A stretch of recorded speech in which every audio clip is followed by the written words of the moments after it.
When I mentioned how excited I was for my wife's brother's wedding tomorrow, she said, "It was last week," while showing me family photos without me in them. Her sister and parents laughed. "Didn't we tell you?" A month later, when her mom called asking why the renovation payments stopped, I simply said, "Didn't I tell you?" I thought I was preparing for a wedding, for a joyous family celebration. Instead, I was walking headfirst into the coldest betrayal of my life, a betrayal delivered with a casual shrug and a dismissive laugh. I still remember that quiet Thursday evening, the clinking of silverware, the hum of the kitchen fan. I was just folding napkins, helping Adeline, my wife, get ready for what I believed was her brother Mason's wedding the next day. I'd ironed my shirt, even polished my old dress shoes. "You excited for tomorrow?" I asked, gently tucking a napkin into a rose shape. Adeline just blinked, like she didn't understand. Then she tilted her head, narrowed her eyes at me, and replied in the flattest voice I've ever heard. It was last week. At first, I thought she was joking. I waited for the smirk, the sarcastic jab she always followed her pranks with. But nothing came. She just reached for her phone, tapped a few times, and handed it to me. There it was. Proof. Mason and his bride, Lucy, standing under a wooden arch, guests raising glasses by the lake. Mason's best man, her cousin Jace, wiping tears. The photographer had done a great job. And then there was Adeline, my wife, in a deep emerald dress I'd never seen, hair curled, makeup perfect, smiling like she belonged there. Because she did. Everyone did. Except me. I kept flipping through the pictures, searching for a glimpse of myself. Maybe a corner of my jacket in the background? Maybe I'd forgotten I was there? But I wasn't in a single one. I set the phone down slowly. My throat felt dry. I looked at her, still waiting for something. An apology? An explanation? Anything human. She just went back to folding napkins, humming like nothing had happened. From the couch, her sister Mira called out, "Didn't we tell you?" She said it so casually, like someone mentioning the weather. I turned my head and found her scrolling through her own phone, legs crossed, sipping red wine like we were all just sitting through a boring commercial break. Their mother, Deline, was beside her. She laughed, a full-bodied, deep laugh that made her shoulders shake. "Oh goodness, I could have sworn we told you," she wheezed, wiping her eyes. No one said sorry. No one even looked concerned. They acted like I was the forgetful one, like it was my fault for not magically appearing at a wedding I was never told about. I stood there, napkin in hand, feeling like the floor had dropped from under me. Everything else faded, the hum of the fan, the clink of the wine glass, even the rising tension in my jaw. It was just me and the crushing realization that I had become a stranger in my own house. This wasn't an oversight. This wasn't a mistake. This was a message, and it hit loud and clear. I didn't matter to them. Not enough to be told. Not enough to be missed. I didn't argue. I didn't ask why. I didn't want to give them the satisfaction of seeing me hurt. I just quietly picked up the plates from the table and started placing them in the sink. My hands moved automatically, scrubbing bits of rice and sauce, while my mind stayed stuck on that photo, Adeline smiling beside her brother, like nothing in the world could make that moment better, except maybe my absence. She could have told me. I'd been asking about the wedding for weeks, when it was, the dress code, if I should get a gift for Mason. She always brushed it off, said the plans kept changing, said they were working things out. Lies. All of it. That night, I lay beside her in bed, our backs not touching. She scrolled through her phone until she fell asleep. Meanwhile, I stared at the ceiling numb. Not sad. Not even angry. Just empty. I replayed the last few months in my mind, how often her family made plans without me, how I was left out of group texts, how they scheduled dinners that must have slipped their minds when I asked. How Mira once made a joke about me being the plus one that got subtracted. How I laughed. I actually laughed. Now I knew better. This wasn't carelessness. It was deliberate. I had been erased. What stung most wasn't even the betrayal. It was the calmness with which they did it, like it was routine, like they had done it before, like I was the only one who hadn't caught on. In the dark, I reached for my phone. I opened the photo again, that emerald dress, that lakeside glow, Adeline smiling without me. I placed the phone face down on the nightstand. And that's when something in me clicked. Not in a loud, vengeful way, but in a cold, quiet whisper deep in my chest. They thought I'd stay quiet. They thought I'd keep folding napkins. They had no idea. That night, sleep didn't visit me, not even a hint of it. I lay still beside Adeline, who had fallen asleep without a shred of guilt on her face. Her breathing was soft and even, like someone who had nothing to worry about in the world. Meanwhile, I was wide awake, staring at the ceiling, my mind circling the same question again and again. How long have I been invisible in this family? I turned to my side, quietly picked up my phone, and opened the gallery where I had saved the wedding photos from her screen. I zoomed in on each one, examining faces, body language, laughter. Everyone looked happy, posed, included. Except me. I wasn't there, not in any shot, not in any corner of a reflection, not in a stray shadow. Because I wasn't invited. Because they had made sure I wasn't supposed to be.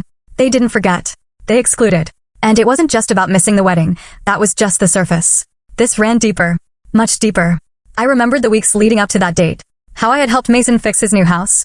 He'd called me about a cracked pipe under the guest bathroom, and I had called in my usual plumber. When the guy quoted him too high, I offered to cover part of it quietly. No big scene. I just wired the difference straight to the company. Then there was the fencing issue, the kitchen tiling, the rewiring of the faulty breaker panel.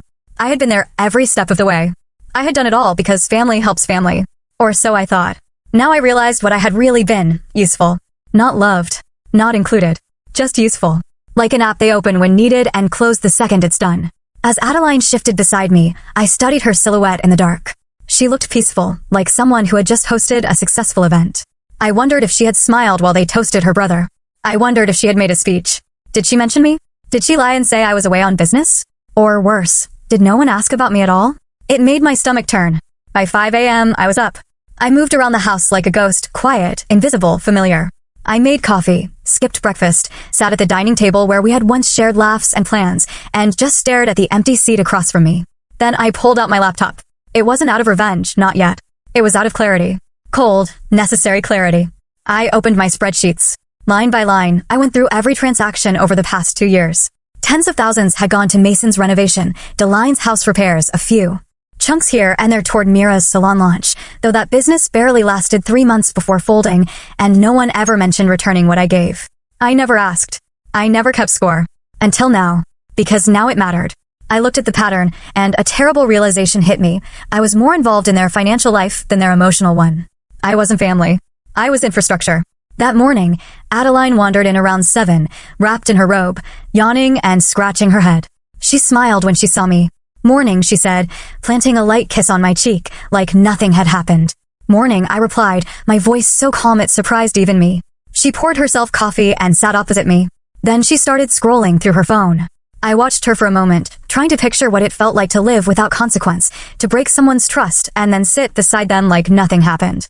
That took a kind of audacity I couldn't understand. What are you working on? She asked without looking up. Just going over a few numbers, I said. She nodded, uninterested, and moved on. I watched her take slow sips from her cup.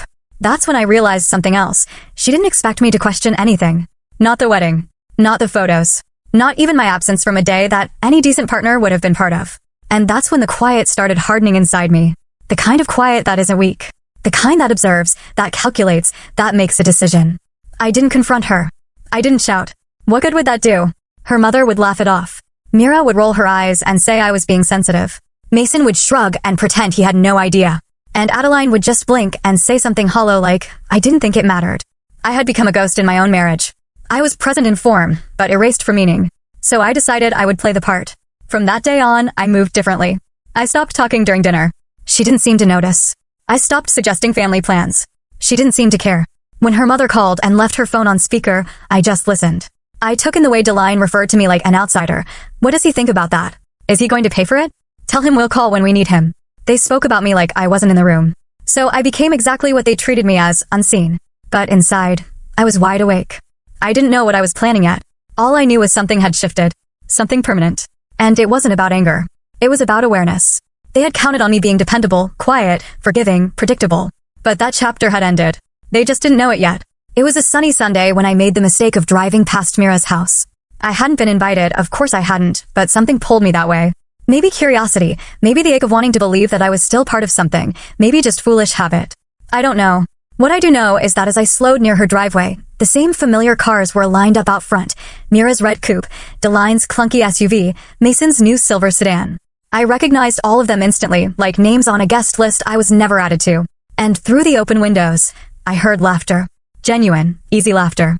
I sat in my car across the street and just listened. The clinking of dishes, the sound of chairs scooting across the hardwood floor, someone turning up music on a Bluetooth speaker. Bacon. I could smell bacon from my window. I'd cooked it for them before. Mira liked hers crispy. Deline always scolded me for burning the edges. I used to think that meant she cared. But that morning, sitting there in a car I paid for, parked near a home I helped renovate, something cracked in me. They were celebrating again, together, and once again, I was the ghost they never spoke of. I stared at the sidewalk for a long time. People passed by, walking dogs, pushing strollers. Normal life kept moving while I sat in the middle of it, paralyzed by the truth that had been growing louder with each day. They never considered me family. I was the man who paid. That's it. Mira's husband, Grant, had called me 3 months ago when their hot water heater burst. Said he didn't know who else to call. I had a guy there in an hour, paid the bill too, because Grant said he was waiting on a client payment and Mira was stressed. Then there was the new windows at Deline's house. The old ones had leaks. I'd arranged the contractor and wired the deposit myself. No one thanked me. They acted like it was expected, like breathing. And I let them. I didn't want to admit that, but sitting in that car, watching Mira's front door swing open to reveal trays of food and happy people with wine glasses, I understood what I had become. I wasn't a member of their circle. I was a resource. A backup plan. A wallet that smiled. And they didn't even have the decency to pretend otherwise. I drove off in silence, passing by familiar streets, landmarks that used to make me smile, like the bench Adeline and I once sat on after our first real fight. Now everything felt hollow. Every corner had a memory that had been edited, bleached of warmth. When I got home, I didn't go inside right away. I stood in the driveway, hands in my pockets, looking at the house I once thought of as ours. But even it had started to feel borrowed, temporary, like the key in my hand unlocked something I no longer had a place in. I walked through the door quietly. The living room was empty. A pile of shopping bags sat near the stairs. Adeline must have gone out with Mira the day before, probably shopping for Mason's housewarming or something equally meaningless. I didn't ask. I didn't want to give her the opportunity to lie. Instead, I poured myself a glass of water, went into the study, and called Theo. Theo and I had been friends since college. He was a lawyer now, sharp, precise, and more loyal than anyone I'd ever met. He'd been the best man at my wedding, though no one from Adeline's side ever really warmed up to him. Too blunt, they said. Too serious. But I'd take blunt over fake any day. Long time, he said when he picked up. Everything all right? No, I said. But it will be. He didn't press, just waited. I told him everything. About the wedding, the laughter, the photos. About sitting outside Mira's brunch like an idiot, hoping someone might call. I told him about the money, the repairs, the family that had silently cut me out while still dipping into my pockets like it was tradition. There was a long pause on his end. Then he asked, "You want out?" I didn't answer right away. I stared at the window beside me, watching a squirrel run along the fence line. No, I said. Finally, I want silence. He was quiet for a moment. Then he said, "You don't want to confront them?" I shook my head, even though he couldn't see me. They don't deserve confrontation. They'll spin it, laugh it off, twist my words. I just want silence. Clean, cold silence. I can do that, he said. But silence is a powerful tool. Once you go that route, you can't shout later. I don't want to shout, I replied. I want to vanish. But I want them to feel it. Theo exhaled. All right, let's get to work then. We discussed accounts, transfers, and how to quietly untangle myself from every financial thread connecting me to the Andersons.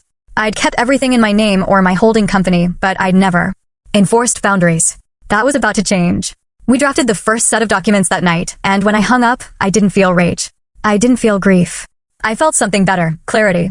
I walked back into the living room and found Adeline on the couch, phone in hand, laughing softly at something Mira must have said. She looked up and smiled. You okay? She asked, like nothing had changed. I nodded. Then I looked at her and saw a woman who believed I would always be here. A man who would always pay, always support, always stay. And in that moment, I finally understood they didn't erase me because they hated me. They erased me because they thought I would never leave. The following Monday, Theo and I met over breakfast at a quiet little diner outside the city. It was the kind of place where nobody asked questions and everyone minded their own business. I didn't want to meet in a law office or a boardroom. I didn't want this to feel like a war, just like a decision, a correction. Theo brought a folder with him. Inside were the documents I needed to sever the quiet chains I had spent years wrapping around myself. He slid the folder across the table with his usual no-nonsense expression. It's all here, he said, tapping the cover.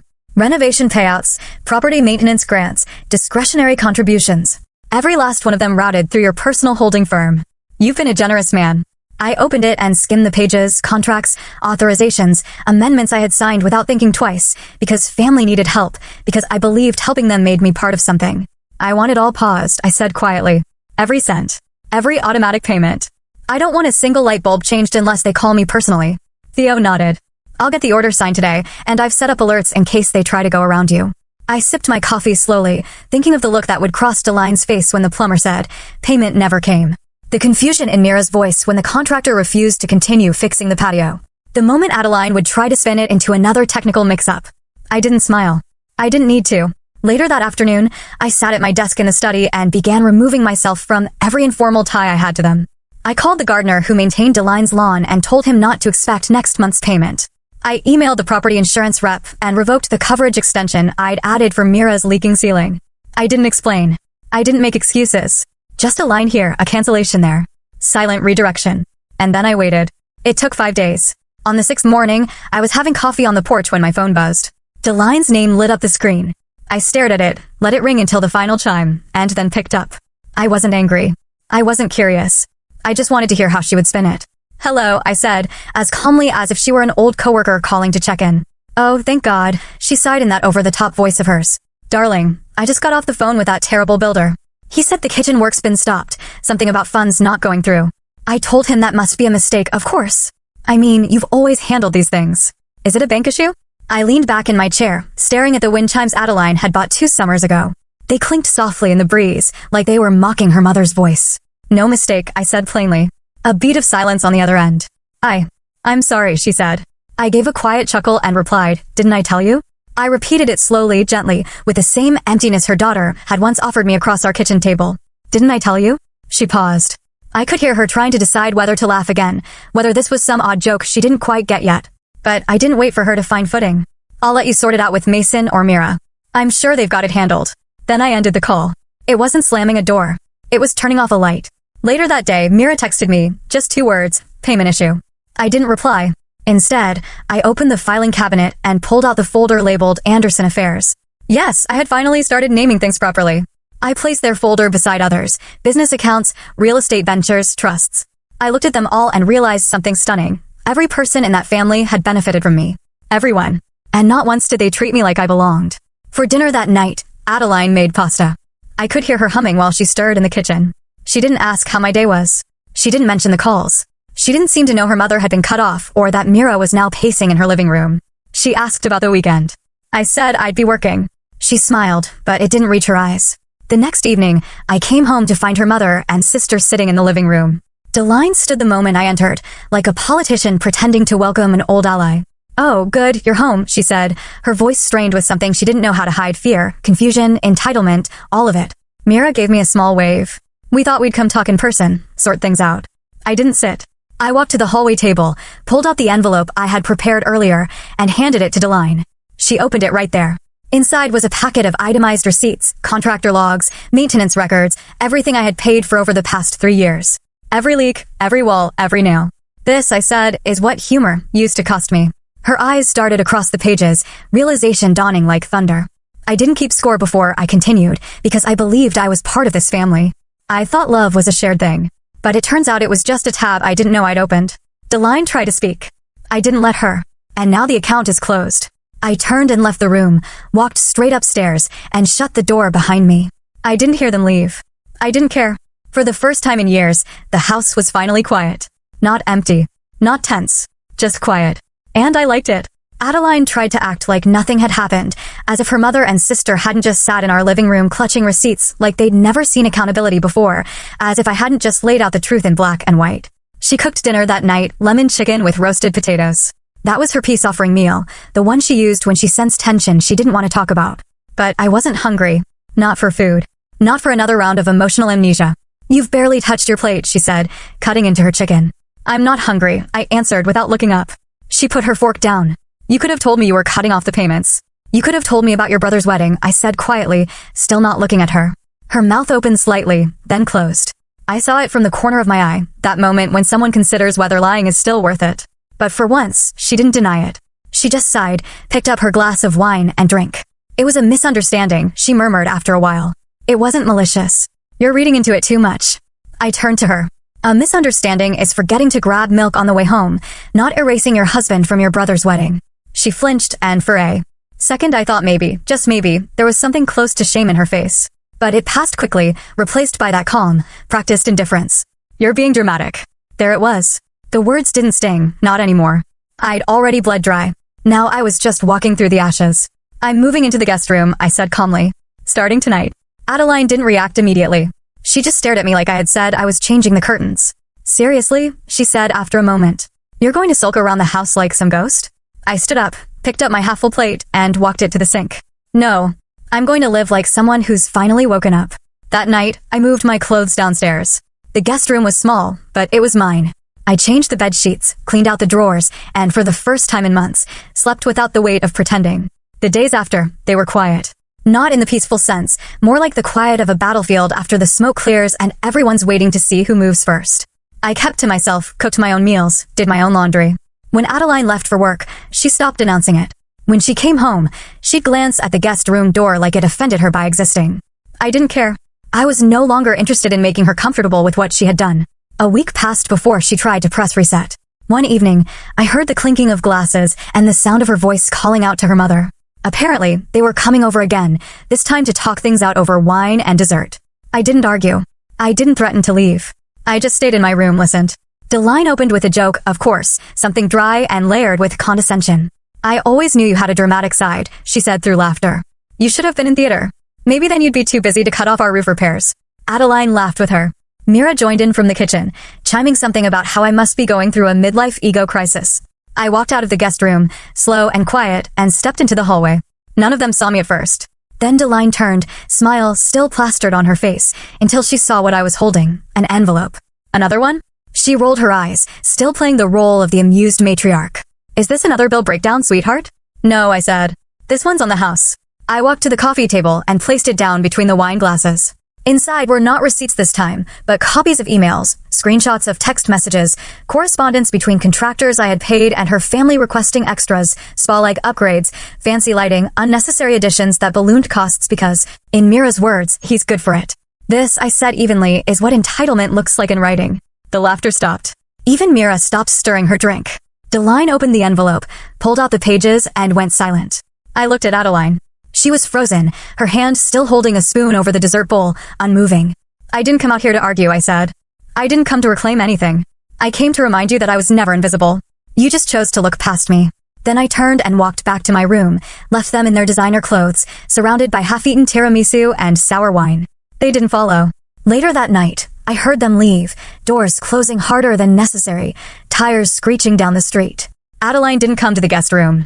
She stayed upstairs, maybe crying, maybe stewing. I didn't check. I didn't care. Something strange happened after that night. I began to feel lighter. Not happier, not yet, but freer. There's a kind of peace that comes when you stop explaining yourself to people committed to misunderstanding you. I started working out again, waking up early, reading books I'd left gathering dust on the shelf. My mind felt clearer without the emotional weight of constantly waiting for validation. Then one day, I got an email from a contractor I hadn't heard from in months, someone Deline had referred for Mira's second renovation attempt. Hey, just confirming they said you'd be covering the new tile job too? I replied with 2 words, not involved. Silence. Sweet silence. From that point on, I stopped bracing myself for the next manipulation, the next insult dressed as a joke, the next request laced in fake warmth. I knew what I was now. I was no longer the man who pays, but isn't family. I was the man who remembers everything and forgets nothing. I left the house before sunrise, not out of anger, not to make a scene, just a quiet decision after too many days of watching my own reflection fade in a home I no longer recognized. I had packed a small duffel bag the night before, a few shirts, a laptop, my documents, and the spare keys to a condo I bought 5 years earlier, back when I still believed in the concept of future-proofing my life. The condo sat on the 9th floor of a high-rise on the quiet side of the city. It had floor-to-ceiling windows, a view of the skyline, and the one thing I hadn't realized I missed until I opened the door, space to breathe. The silence there was different. Not the tense kind that sat between 2 people in a house that had grown too big with emotional distance. No, this silence was clean. It was mine. I dropped my bag, exhaled, and let the weight of months fall off my shoulders all at once. For the first time in years, I was alone with my thoughts, and they weren't screaming. Adeline didn't call. Not that day. Not the next. Maybe she assumed it was another phase, a silent protest that would end with me crawling back to her side like I always had. Or maybe she simply didn't notice. I wasn't sure which truth hurt more. 3 days passed before my phone buzzed. It was Mira. We need help finishing the foundation work at Mom's place. You know she's getting older. This delay is stressing her out. No, hi, no, how are you? No acknowledgement of the last conversation. Just another request, another assumption. I stared at the message for a few seconds, then tapped the call button. She answered on the second ring, as chipper as ever. I knew you'd call back, she said with a smug little laugh. Seriously though, the builder is being difficult.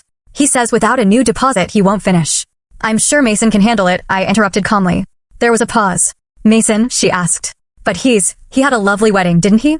I continued. She didn't speak. I let the silence stretch. I wanted her to feel what I had been feeling for months. That tight, sinking quiet when someone forgets you on purpose, when they leave you behind and pretend it was an accident. The line clicked. She had hung up. I smiled. Not a cruel smile, just one of realization. The thing about silence is that once you stop feeling it for other people, it becomes a weapon they don't know how to defend against. They're used to your yes, your convenience, your explanations. When those disappear, so does their control. Days passed. No more calls from Mira. No texts from Deline. Not a single word from Adeline. And for once, I didn't wait by the phone. Instead, I worked. I set up my desk near the window. I opened projects I'd been meaning to start for years. I cleaned out my inbox, caught up with old clients. I even reached out to a few nonprofits that had been sitting on my radar. It wasn't about proving anything. It was about living in my own name again. I cooked my own meals, played jazz in the mornings, and sometimes just sat in silence, staring at the skyline, thinking about nothing in particular. That, to me, was the greatest shift. I wasn't constantly rehearsing arguments in my head anymore. I wasn't defending myself to ghosts. One afternoon, I walked to the cafe down the street. A new barista named Jin took my order. She smiled when I told her my name, scribbled it on the cup, and said, "Nice to see a regular face." "Most folks around here just glare at their phones," I said, trying not to be one of them anymore. She grinned. "Good luck." That night, I checked my phone again. Still nothing. But it didn't feel like punishment anymore. It felt like peace. And just when I thought they'd finally decided to leave me be, Deline called again. This time her voice was different, edgy, forced calm wrapped in panic. "The roof is leaking," she said without preamble. "The builder is threatening legal action." What is going on? I didn't even know there was a new contract. They said it was under your name. She sounded like a woman who had lost control of the narrative, and for the first time, I didn't. I never called her back, not because I wanted to hurt her, but because I needed to protect myself from becoming their crutch again. That same day, I got a text from Adeline. It was long, too long. I didn't even read it all the way through, just skimmed over phrases like, "I didn't know it would get this bad, and there's still family, and we shouldn't let money destroy everything." Money didn't destroy anything. Silence did. Entitlement did. The belief that I would never push back did. That evening, I poured myself a glass of wine and stood by my window. Below, the city moved on without any awareness of the storm circling the Anderson name. The same people who once laughed behind my back were now realizing that they had built their comfort on foundations they didn't own. A few days later, Adeline showed up again. She didn't text, didn't call, just knocked. I saw her through the peephole, hair tied back, no makeup, wearing the navy blue sweater I bought her 3 birthdays ago. I opened the door slowly. She didn't say anything for a few seconds, just looked at me, searching. "Can I come in?" she asked. I let her. She sat on the edge of the couch like she had during her first visit, only now her shoulders slumped with something heavier. "We're in trouble," she said. "I know," I replied. She glanced up at me, surprised I wasn't offering comfort. I didn't move to sit beside her. I stayed standing. "They're falling apart. Mom can't refinance the house because of the lien. Mira's business partner backed out. Mason and Lucy are fighting almost every day. It's like everything is just breaking." I nodded. "Because it was never built properly." She blinked, stunned at my calm. "I didn't come here to beg," she said finally. "I just needed you to know that it's not all jokes and brunches anymore. We're dealing with real things now." "Good," I said. "Real things are overdue." She flinched a little. "You think we deserve this?" "I think consequences are part of adulthood," I answered. "And I think when you leave someone out repeatedly, cruelly, carelessly, you don't get to act shocked when they stop playing their part." She went quiet again. "I came to ask for dinner," she said finally. "Not a favor. Not money. Just one dinner. Just to talk." I tilted my head, studied her for a second, and then said, "I'll think about it." The next day, I didn't go to work. I took the morning off and drove past Mira's salon. It had a big for lease sign taped on the glass. I parked and stepped out just to get a closer look. The space was empty now, chairs gone, reception desk removed. A faded poster of Mira still hung in the corner window, smiling beside a curling iron and the slogan, "Confidence starts here." Ironic. I stood there for a moment, then got back into my car. Later that afternoon, I stopped by one of my commercial properties. Theo had arranged a meeting with a new tenant, an up-and-coming design firm looking for office space. I toured them through the building, shook hands, negotiated with a clear mind. It felt good, clean, purposeful. After they left, I checked my phone, 3 missed calls from Adeline and 1 voicemail. I hesitated, then hit play. "I know you think I don't care. I know you think I was part of everything that happened. But I wasn't trying to hurt you. I didn't want to rock the boat. I thought it was easier to let things slide. And now everything's capsized. And I get it. Maybe I deserve this. But I do miss you. I miss how you used to take care of everything. I miss who we were before all of this." I deleted the message. Not out of spite, but because I didn't want to carry her longing when she had never carried mine. That night, I cooked for myself steak, roasted garlic, sautéed vegetables. I set the table, lit a candle, ate slowly, savoring the silence. Not as punishment, but as presence, my presence. I remembered how many dinners I had spent surrounded by people who looked through me. How many events I had paid for but hadn't been welcomed at. How many laughs were shared at my expense while I smiled politely and poured the wine. No, Now I was alone, and it was the most peace I'd known in years. The fall of the Anderson family facade wasn't loud. It didn't come with breaking headlines or dramatic public arguments. It came in quiet losses, canceled projects, frozen accounts, failed loans, broken relationships. Things they'd taken for granted slowly slipping away. And not once did I have to raise my voice. They unraveled themselves. I just stopped holding the thread. The news came through a friend I hadn't spoken to in months. His name was Ray, and he used to be Mason's coworker, one of the few decent people in that circle who had eyes, ears, and a conscience. He called one afternoon while I was reviewing lease renewals in my condo office. "You hear what happened with Mason and Lucy?" he asked. "No," I replied, already knowing it wouldn't be good. "They're separated. She moved out last weekend, took all her stuff, and went back to her sister's place. Told everyone at brunch it was because of what happened with you. Said the family's treatment of you made her sick." I blinked, sat back in my chair. "She said that. Word for word," Ray said. "Apparently she didn't even know about the wedding stuff until someone brought it up at a dinner. When she found out you weren't invited, and the way they laughed about it, she lost it. Said if they could do that to you, they could do it to anyone." I didn't say much after that, just nodded, thanked him for the call, and hung up. It should have made me feel victorious. It didn't. All I felt was confirmation. Confirmation that I had never imagined the cruelty, that I wasn't overly sensitive, that the quiet way I'd been pushed aside was in fact real and visible to others. I went for a walk that evening. The streets were lit with that soft golden hour hue that makes everything look cinematic. People walked their dogs, a couple laughed outside a bakery. Life moved on. My heart felt oddly still. Mira got engaged around that same time. Word spread quickly. She'd posted it all over social media, close-up shots of the ring, long captions about love and second chances. But what stood out wasn't the announcement. It was the silence that followed. No one offered to pay for her venue. No one offered to host. Even Deline, once the queen of arranging events for her children, was suddenly occupied with repairs and contractor disputes. The financial safety net I had quietly provided for over 5 years had vanished, and with it, their image of effortless stability. A week later, Mira called me. I didn't answer. She texted instead. "I just want to know if we can be civil. I'd still love to have you at the wedding. You're important to us." I read it. Deleted it. I wasn't angry, just done. That same night, I received one more message from Adeline.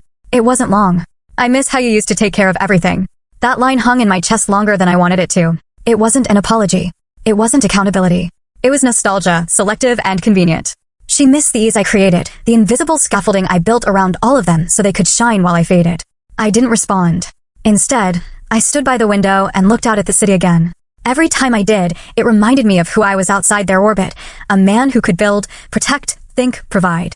Not because it was expected, but because it was who I am. They never really knew that man. They only knew the quiet husband, the predictable provider, the man who folded napkins and laughed when they joked at his expense. I was not that man anymore. And strangely, I felt sorry for Adeline because she was mourning the wrong thing. She thought she missed me, but what she really missed was control. 2 days later, I got a call from Theo. "Thought you'd like to know," he said. Deline's attorney reached out. "She's trying to settle the lien out of court. They're terrified the house will be listed." "Let her sweat," I said. "She already is." We shared a quiet laugh. Then he said something that caught me off guard. "Ever thought about letting go entirely?" I paused. "What do you mean?" "I mean, the paperwork's done. You're protected. Their access is cut.